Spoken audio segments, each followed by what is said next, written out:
Hello, this is Rob Mazak, and I'd like to take a moment to welcome you to the Life by Mazak podcast channel.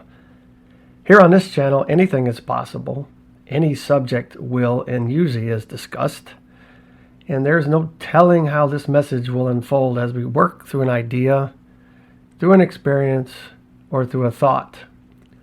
These subjects come from the vast amount of information and experience through spirit, through life lessons, and from working with a lot of other people. Scripts are never used on this channel, and the message simply unfolds as the subject is discussed. Follow along and see where it leads us, or more specifically, where it leads me. These podcasts are produced in the hopes of helping others to benefit, to grow, and to excel in their own human experience. At Life by Mazak, we work towards helping you achieve wellness for your mind, your body, and your soul using many specialized services.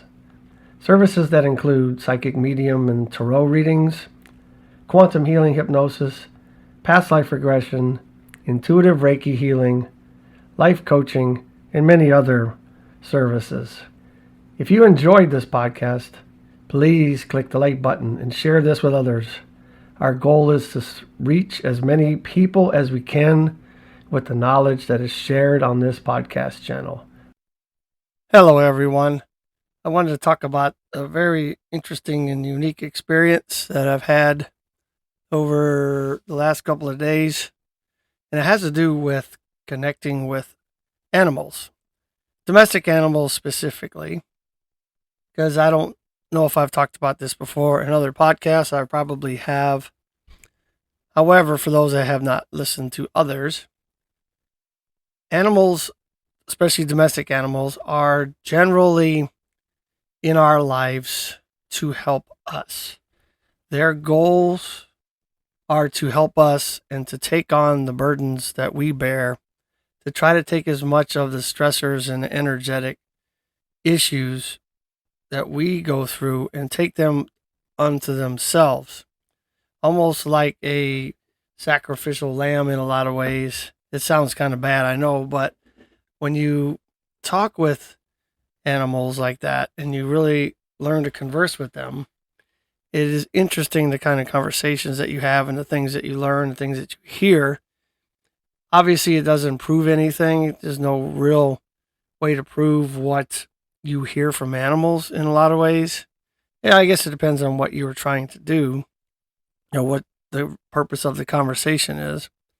If you're trying to find a lost child and the dog knows where it's at, maybe you could find some truth in that when the dog helps you find it.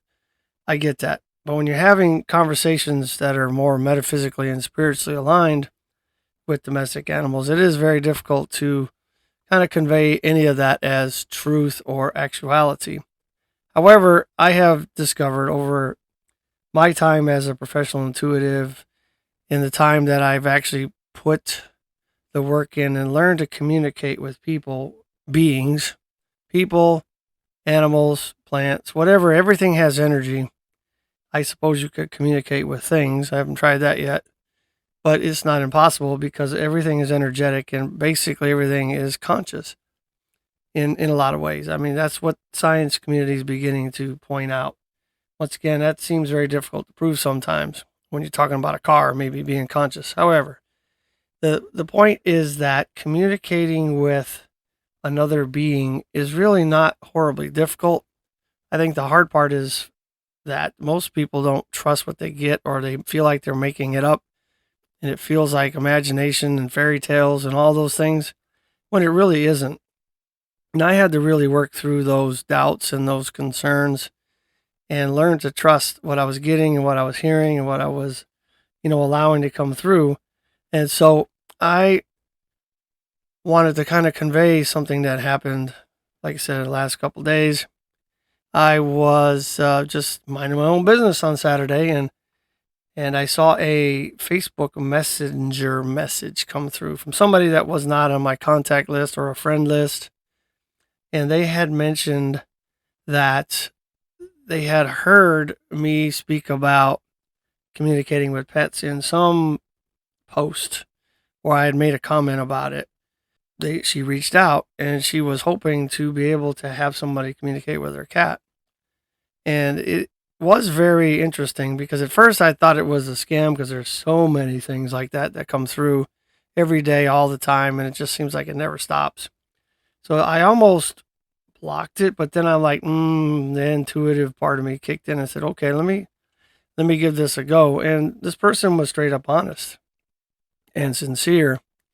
And what was going on was that her cat had fairly recently quit eating, and they've been trying to figure out why, had a feeding tube in, all of these things. And she was very concerned because, the cat was, the love of her life. And so I thought, well, I'm going to refer to another colleague of mine who's really a high level animal communicator. I'm like, let's try that. Well, that person wasn't available, at least in a timely manner. And I didn't want this cat to suffer needlessly, at least without trying to reach out and communicate with the cat. And so I started communicating with this cat. But before I start that, when I first saw the message, when I saw a picture in my mind of a cat, the face, not the body, just the face, and it had an orange aura. And I'm not super versed in auras. I'm mostly aligned with the colors of the chakras when I do energy work. However, I do recollect, and did some research to remind myself, but orange for aura really speaks a lot about being a healer. And in this case, for a cat or a domestic animal, that would be somebody who's here really just to be a energy generator, meaning that the cat, in this case, is just simply here to be around and to affect every being around it in a positive way. Here we go. So the conversation we had was very interesting. So I started it this morning when I was driving to soccer. And of course, it went okay. And it wasn't as good as I wanted it to because, when you're driving, there's a lot of distractions and things you got to pay attention to. Got the radio on, all these different things. I decided to later this afternoon or earlier this afternoon to actually get into meditation and work on connecting with this cat. And it was really very, very interesting. And so when I began to communicate with this cat, some of the things it told me was very interesting. One being that it specifically chose the owner to come into their life because they saw a need to be something or a being that could help energetically. And it's interesting with animals because yes, they can help and they do help. And like I said earlier, they really carry our burdens. But the interesting thing is, unless you kind of tune into that subliminal or subconscious way of communicating, telepathy, you call it whatever you want, it's very hard to understand what animals are going through. I can imagine what it's like to be a vet trying to diagnose an animal because they can't really tell you, well, it hurts here. I've been having these problems for, 3 days, or these kind of things are going on. And so it makes it much more difficult to actually communicate with animals or understand them. Now, some people are really good at it, and I would call myself fair at it. I'm getting better at it. But what I discovered, actually, before I started talking with this cat, was that I really had to kind of convince myself and talk to myself about the fact that any being can be communicated with at any distance and in any fashion. And it's no different than me doing it for a person or a human being. Once I got started, it was really basically the same.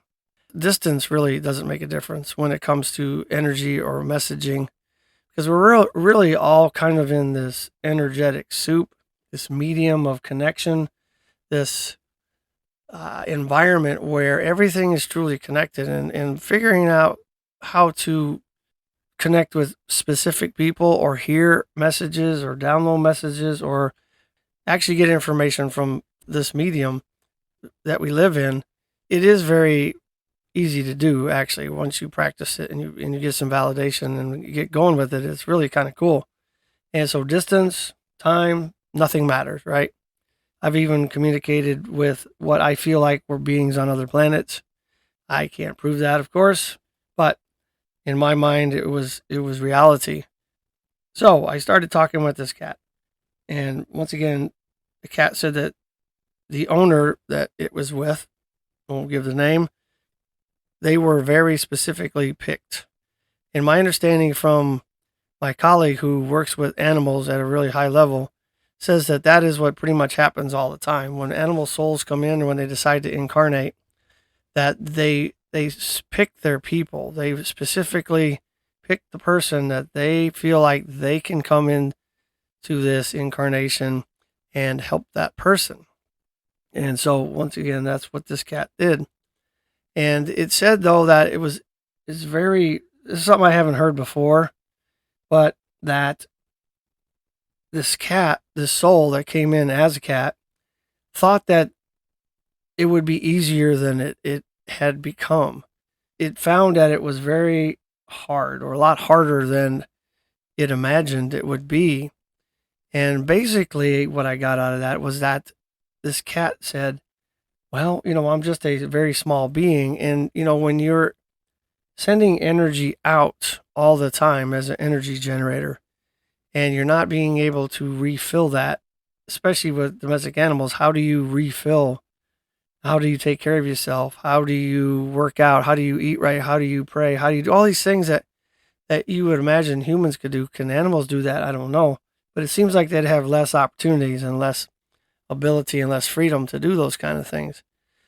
What I was hearing from this cat was that it had been pouring out so much energy because of the situations, I guess, in the home or its surroundings. I don't know. I don't really know the history of the owner, whoever lives in the house. I don't know that. But that this cat felt like it had really kind of drained its battery and it didn't have any way to fill it back up, or at least it didn't really feel like it did.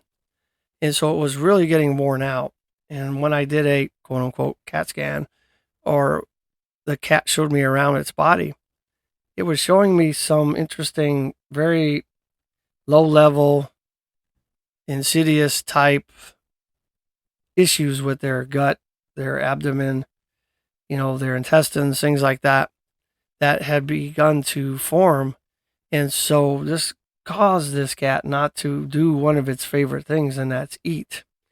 The owner had been really, really concerned because the cat wasn't eating. They had it in the hospital, as she said. I don't know what that means, if it was at a vet clinic or whatever, but picture she sent me from the time the cat was vibrant, energetic, and all that to now, it looked like that cat had aged years, in a very short time. And that it really had reached a point where it felt like it could see the exit point. Actually, that's exactly what the cat said. It says, I can see the exit point. And it's really hard decision for this cat, he says, because I really love why I came here. I chose to come here for my owner, my person, but it feels like I have really become very ineffective. And so, or useful, I guess is another word he used. He was really considering the exit point, or moving on to the other side, unaliving, whatever you want to say. The cat felt like it was kind of at its wit's end because it didn't know how to fix the problem. And if you have ever tried to do energy work on an animal, you will soon learn that unless they're deathly ill and they can't move, they do not want you to do energy work on them, because in their mind, they are here to help us. They should be able to fix themselves, and you don't need to fix them. And that's been my experience with all my animals. The only time I really get to do that is when they get old and frail and they can't really escape, or they're injured or something like that. And so this cat was really trying to decide, kind of back and forth and things like that. And it really wasn't sure what it wanted to do. And so one of the things that I like to do with these kind of situations is really to help the individual, the being that I'm working with, to have some tools and some ideas and some ways to escape the issues they're having, and to be able to make informed decisions. Because at this point, this cat felt like it had no other choice but to, head towards this exit point, and it didn't see a clear way out. I worked with the cat, and I said, I tell you what, I would really love for you to stick around a little while longer, a lot longer actually, if you care to.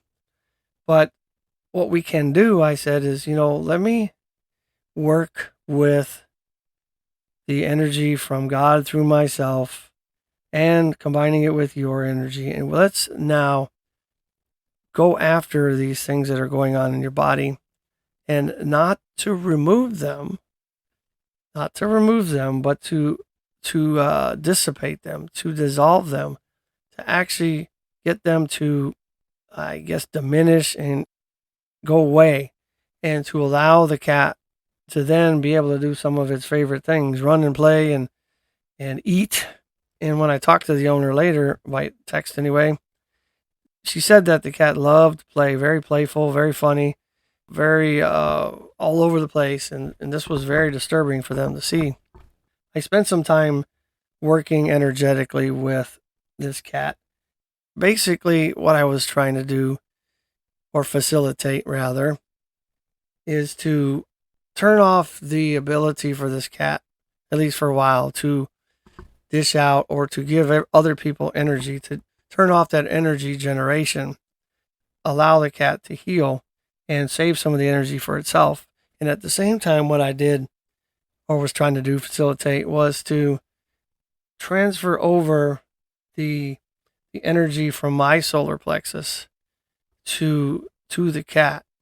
And so the solar plexus, if you don't know, is the battery of your existence. It sits right below the bottom of the rib cage in the center, below your heart, and it represents your battery, the energy you use every day on all levels. And so if this thing gets completely worn out or given away, you don't have enough for yourself. And so this was probably also what was going on with this cat. And so I spent, I don't know, good amount of time actually sending over this positive and energetic energy. That's a weird way to say it, energetic energy. However, I was sending this cat energy. And once again, I said before, is that distance really doesn't make any difference. When I've worked with people doing energy work, it's the same effect as if they are right here with me. And I say that because I have a client that I've worked with for, I don't know, at least 15 times. I've never seen or met in person. Sometimes we do a video. Sometimes we just arrange a time. Sometimes she just asked me to do what I just did with this cat, and to go and speak to their higher consciousness and see if we can facilitate a deeper subconscious way of resolving things. We did spend a lot of time with that. I then put together a quick little talk like this to send over to the owner. And I don't know if they were really expecting me to do anything. I told them I was going to refer to another person. I couldn't get that cat out of my mind. That, once I connected with that cat, it basically wouldn't leave me alone. So I figured, hey, I'm going to go ahead and do this and see what kind of effectiveness I can have. And the message I got back after I sent it to her, was that within about 15 minutes after I had sent that video, I mean, not video, but audio to her, the cat was now finally accepting small treats, which apparently is like super amazing based on what's been going on. She was like ecstatic. I'm not saying it's me. What I'm saying is, when you learn to facilitate these things and grab on to the energy of the universe, energy of God, and allow it to run through you, and kind of corner that, and to center that, and to put it together and send it to others, it is amazing to see how much this energy actually does for somebody. And it is really, really cool. So I do encourage you guys, though, to, when you have pets, that you really, really pay attention to them. I'm not saying her owner was not paying attention to her. I don't know anything about the situation. I'm just speaking in generalities, is that if you have domestic animals, cats and dogs, most especially what I'm talking about right now, they really look up to you for everything. They are basically relying on you for everything. And you should really put the time in to take care of them, to feed them properly, to get them exercise, to get them the right medical care, to get them to be at their top performing selves. Because as we spoke of earlier, they are here for us and they're going to take on a lot of the things that we carry. I've watched my own cat do the same thing here recently. And when we first got the cat from my daughter, we've had the cat about 7 years, and it really was instrumental in helping my stepson heal and get through a lot of different things. And this cat was just like all there for him. But as usual, as children or people get older and they get through things and they grow through things and they don't necessarily need that anymore. We found that this cat, and when we look back, our cat was really just kind of sitting upstairs, waiting on the next meal, not really having anything effective or special to do. I'm not surprised that when he went for dental surgery that he took the exit point.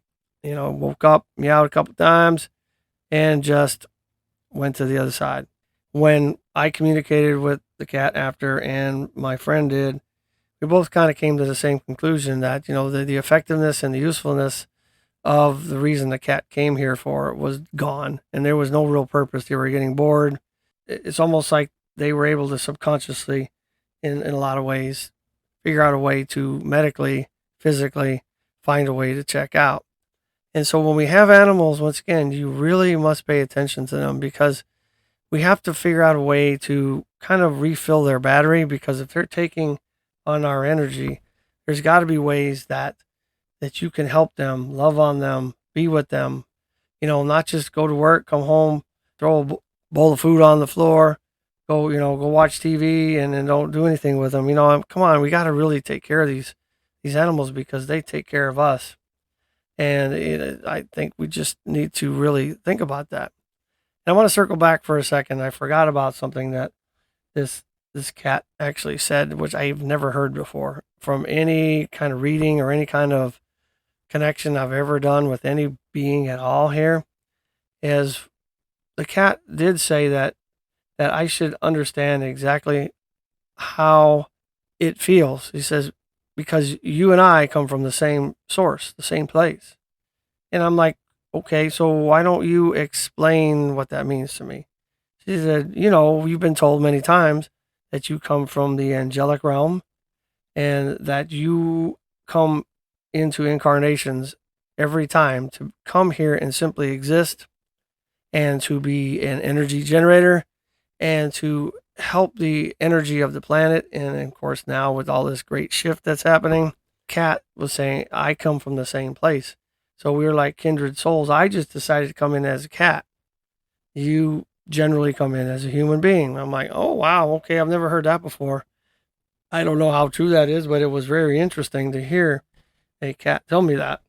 It kind of goes against what my friend, my animal communicator, says, because she says that animals or animal souls always stay animal souls and that they don't come and reincarnate any other way, which I'm not sure if that's true. Maybe that's just her experience and maybe that's what she's hearing and getting when she communicates with these animals. But I'm finding something different, of course. And so I do believe, though, that animals are our charge and we are their charge. We are like kindred spirits that help each other. The sad part is that many of us don't really take care enough of our animals based on the level of commitment that they have to take care of us. So I really encourage you guys to spend a little more time with your animals and be kind to them. And if you're going to adopt an animal and you're going to have one in your home, make sure you're ready for the commitment. Make sure you're ready for the long-term deal. Carry it all the way to the end. And treat it just like a human as much as you can. Obviously, it's not human, but they have consciousness, they have abilities, they have intuition. They have way different intuition than we do because they don't go to school. They don't go to our schools. They don't get indoctrinated by all the news. They don't get, bombarded with social media and all these different things. They are very attuned to this earth, to the universe, to God, to all of that, way more than we are. The sad part or the hard part is that they can't verbally tell us about these things. I just wanted to kind of share that. It was kind of interesting, things I've never heard before and things I don't normally do. Which, we can't be afraid to do those kind of things. If somebody's asking for help, it can't possibly hurt to try. What could have happened if nothing happened, if I did what I did, right? So I think we got to try, and I think it's important to do that. Bop on over to my website when you get a chance, lifebymazak.com, lifebymazak.com. Look around. I have some services. I have some products. I have all my video links are there. I really love to work with people because when you work with people and or animals, what you find is you gain such wise information, such wisdom, such experience. When you have that collection of all these experiences, your own and theirs, then no matter what comes along, like, I need help with my cat. Well, you kind of have an idea and a baseline, and you have something to pull from to help others. And what are we really here for? Is to help others, right? In my opinion, because we're all here to run our own race. However, there's nothing wrong with helping others get back on track and to help them run the race that they're supposed to. You guys have a wonderful day. Namaste, stay strong, and live your life.